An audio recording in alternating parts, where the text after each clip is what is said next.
La crise sociale en France qui fait craindre le pire alors que l'euro va bientôt commencer.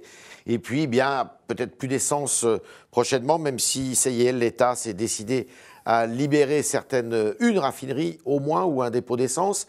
Et la crise aussi des écologistes qui, se divisent. C'est avec François de Rugy qu'on va en parler ce matin, député et également vice-président de l'Assemblée nationale.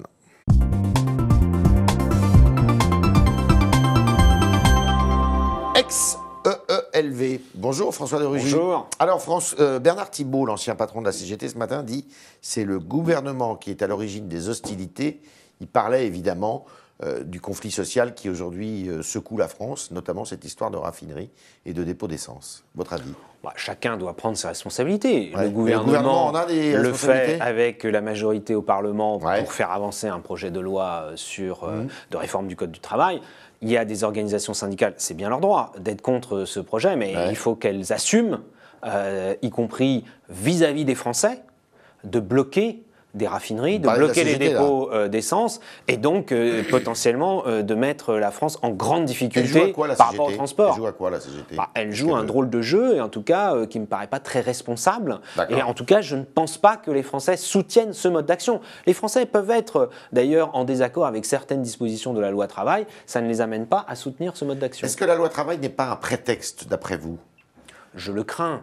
C'est évident. C'est un climat social beaucoup plus dégradé que ça, non ? Climat politique et social dégradé. Oui. On l'a vu. À qui ? À Hollande ? On l'a vu à l'Assemblée nationale où un certain nombre de frondeurs du Parti socialiste, de toute façon, chaque fois qu'on proposait un compromis sur une disposition, ils trouvaient un nouveau motif de s'opposer. Et c'est pareil dans le champ syndical. François Hollande ? Non, moi je pense qu'il y a des gens qui, dans la gauche de la gauche, comme on dit... la gauche de la gauche dit qu'il ne poursuit pas la politique qu'il a présentée quand il a fait campagne. Chaque fois que la gauche est au pouvoir, il y a une fraction radicale dont le seul but est de faire échouer celles et ceux qui prennent leurs responsabilités au gouvernement. Le gouvernement doit-il employer la force pour libérer justement les raffineries et les dépôts d'essence ? Le gouvernement a bien fait de ne pas laisser s'installer des barrages qui sont... Et s'il y a quelques personnes, on peut empêcher les Français d'avoir accès au transport, à la mobilité, parce que c'est ça qui est en question, c'est inacceptable. Il ne faut pas retirer la loi El Khomri, le projet de loi ? Non, attendez... Vous êtes de ceux qui disent qu'il faut aller jusqu'au bout. Si les Français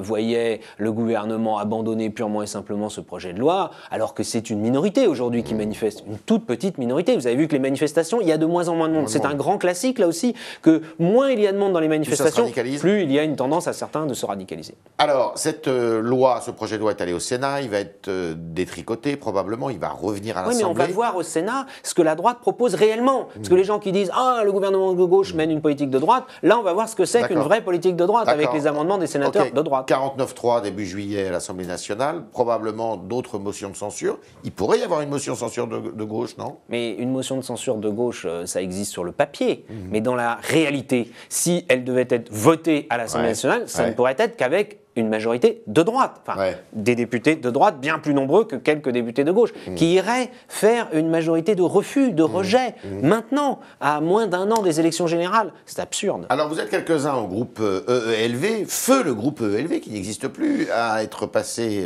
dans le groupe socialiste, écologiste et républicain, si je crois. Le nom change, en effet. Si je ne m'abuse. Vous êtes des traîtres ? Vous reprenez là le vocable de EELV, et j'ai envie de dire, j'ai dénoncé la dérive sectaire de EELV. On est là en plein dedans. Vous avez dit... On est en plein dedans. Fin d'une histoire politiquement et humainement impossible. Qui était devenue impossible, oui, parce que, je dis, la dérive sectaire de EELV, on est en plein dedans. Vous avez vu que maintenant, ils imaginent, ils écrivent que tout cela est téléguidé de l'extérieur. Ça, c'est le propre d'un comportement sectaire, que de ne pas vouloir regarder ses propres responsabilités. Et certains Verts eux-mêmes disent, mais qu'est-ce que c'est que ces propos outranciers, y compris de Cécile Duflot, qui parle d'assassinat politique. Où est-ce qu'on est ? Alors que ça s'apparente plus, Noël Mamère l'a dit. C'est Hollande l'assassin, d'ailleurs. Oui, Noël Mamère, lui, il a parlé de suicide et je crois que c'est beaucoup plus près de la réalité. Parce que aller rejeter la responsabilité sur les autres, alors que tout le monde voit bien, les Français voient bien, malheureusement, que ce qui est en cause depuis 2 ans, c'est l'attitude de certains responsables des Verts, au premier rang desquels Cécile Duflot, qui ont décidé de rompre totalement ce qui avait été fait depuis 2012. Désaccord avec les idées de Cécile Duflot et de ses amis ? Désaccord de fond depuis 2 ans, qui s'aggrave. Et humainement, la motion de censure a été encore un cap supplémentaire. Et désaccord de fonctionnement. Oui, j'ai dit humainement parce que les attaques qui ont été lancées contre Véronique Massonneau, par exemple, sont inacceptables. Et d'autres les ont lancées aussi contre Barbara Pompili en allant raconter qu'en gros, elle n'était pas dans la bonne ligne parce qu'elle ne voulait pas accuser Denis Baupin, qu'elle ne voulait pas ajouter des accusations qu'il aurait fallu inventer. C'est mort, Europe Écologie Les Verts. Oh, c'est une mort lente, comme souvent dans ces cas-là. Alors vous allez devenir mais socialiste. C'est un processus d'effondrement progressif. Vous allez devenir socialiste, vous allez Non, moi je suis écologiste, je n'ai jamais été socialiste. Et je pense d'ailleurs que le Parti socialiste, et j'étais en réunion avec Stéphane Le Foll vendredi soir au Mans, il l'a dit lui-même, a aussi des questions à se poser pour renouveler son projet et aussi son organisation. Ce sera quoi votre parti alors? Moi je souhaite que l'écologie s'inscrive dans un rassemblement plus large. C'est une espèce de fédération de Jean-Vincent Placé, Jean-Luc Benamias. Non, avec le Parti socialiste, en tout cas avec ceux qui au Parti socialiste veulent gouverner. Une sensibilité écologiste des socialistes. J'ai parlé à une époque d'un parti démocrate à la française, vous voyez, dans lequel on est capable d'avoir différentes sensibilités. Et pour ça, il faudrait que le Parti socialiste change aussi. De trancher un certain nombre de choses. Vous êtes pour la création d'un parti démocrate à la française? Je pense que dans quelques années, quelques mois peut-être, pour les plus optimistes, c'est la perspective qui devrait être la nôtre. C'est ce qui s'est passé en Italie.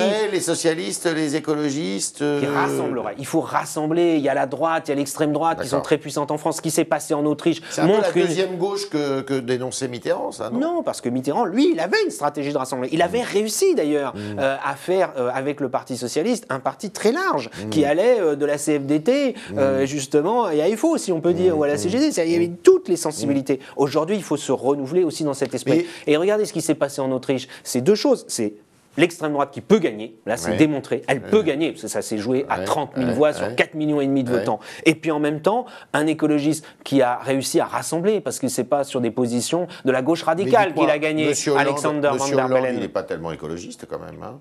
Eh ben, il est en effet. Il n'a pas tenu ses promesses sur au le départ nucléaire, un socialiste. la loi de transition énergétique. Ah bah attendez, excusez-moi, la loi de transition énergétique, c'est exactement, c'est écrit noir sur blanc dans la loi, ce qui a été écrit noir sur blanc dans l'accord politique que nous avions avec François Hollande et l'engagement qu'il a pris devant les Français. Il faut aussi arrêter avec cette idée que ceux qui gouvernent ne tiennent jamais leurs promesses. Va fermer d'ici à la fin du quinquennat. Vous avez vu que d'ailleurs le gouvernement a envoyé sa lettre à EDF pour dire voilà nous à combien on chiffre. Non mais les choses se font 100 millions d'euros, c'est quand même assez ridicule. Justement, ça démontre qu'on n'est pas, c'est pas EDF qui fait la loi, alors qu'avant c'était le cas. Hein, il faut le dire aussi ça. Alors que le nucléaire est aujourd'hui en quasi faillite. Regardez ce qui se passe avec l'EPR à Flamanville. Regardez ce qui se passe avec Areva, qu'il faut renationaliser en quelque sorte. Sinon, c'était la faillite. Donc pour vous, Fessenheim sera fermé d'ici à la fin du quinquennat. Ah, j'en suis convaincu. C'est l'engagement du président de la République. Il vous l'a dit récemment, ça? Il l'a chaque fois publiquement, pas simplement dans les conversations que nous pouvons avoir avec lui. Vous savez combien de temps il reste? Il reste à peine 12 mois. Hein. Oui, mais le processus a été enclenché, il faut le faire. Ça coûte combien la fermeture de Fessenheim? Que l'on dise que ça a un peu trop tardé, oui, ça je suis tout prêt à le dire qu'on aurait pu le faire plus tôt. Mais il faut le faire avant la fin du mandat. Ça coûte combien? Ah ben moi je pense que ça coûte plus cher de prolonger Fessenheim dans sa durée de vie que de le fermer. Donc si vous voulez, ça c'est une discussion avec EDF 3, qui est un grand classique. Mais vous avez remarqué que c'est plutôt EDF en quelque sorte qui fait la manche auprès du gouvernement pour demander de l'argent frais. C'est pas l'inverse, il ne faut pas inverser les rôles. Est-ce que Cécile Duflot va pouvoir créer son groupe rose, rouge, vert là? Oui, vous avez remarqué d'ailleurs que c'est plus le vert qui est en premier. Noël Mamère, il dit rouge, rose, vert. Par ailleurs, elle s'aligne sur les positions de la CGT. Elle soutient le blocage des dépôts de carburant. Un écologiste qui s'aligne sur les positions de la CGT, excusez-moi. Elle n'est pas écologiste. Vous savez ce qu'on disait autrefois, tout ce qui bouge est rouge, mais tout ce qui bouge n'est pas vert. Et donc tout mouvement social ne mérite pas d'être soutenu quand on est...